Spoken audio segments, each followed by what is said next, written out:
I'm Senator Beverly Gossage, and I live actually between two little towns of Eudora and DeSoto, Kansas. Since I was 8 years old, I figured out a way to start making money. So I made pot holders that we sold door to door. Would have toothbrushes that I could sell to people. They were new, but babysat when I was 10. Always had something where I would start to put funds away for someday. So I came from a family where my dad had a high school diploma. My mom didn't get her GED till I was a junior in high school. I was the first person in my family for several generations to ever go to college. But I wanted to be a teacher since I was 4 years old. So having been, quote, a child entrepreneur, and I've always felt like you should be self-sustaining and you should do something that you're really passionate about.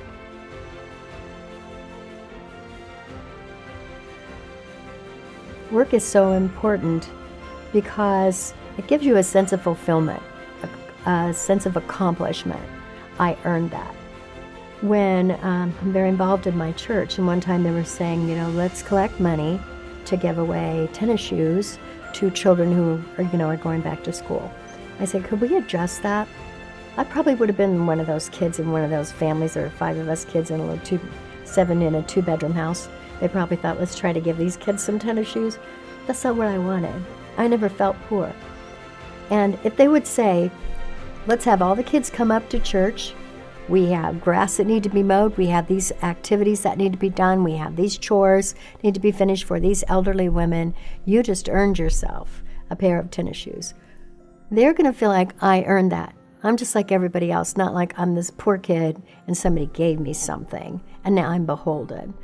If that helps, that's the way I see it. It's a completely different feeling of I had an opportunity to earn something. I earned that. It's important to me. As a senator, my inbox was just filled with people begging for help. I was laid off.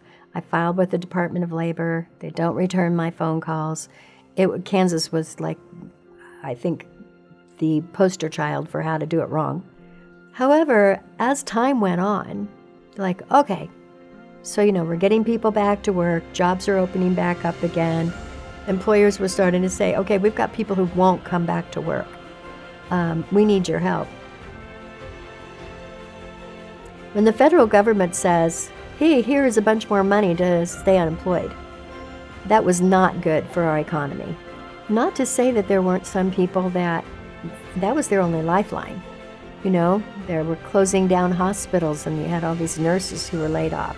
And where were they supposed to go and what were they going to do, hoping that the hospital would open back up? So there was definitely a need, not to say there wasn't, but we just went way overboard, overreacted. It caused restaurants to have to close. It caused other small businesses to have to close for good. It's not like, we'll just close for a while. They're gone. This is a very, very sad story, and we're not helping by paying people to stay home, which is basically what that was. Never mind what it does to the deficit.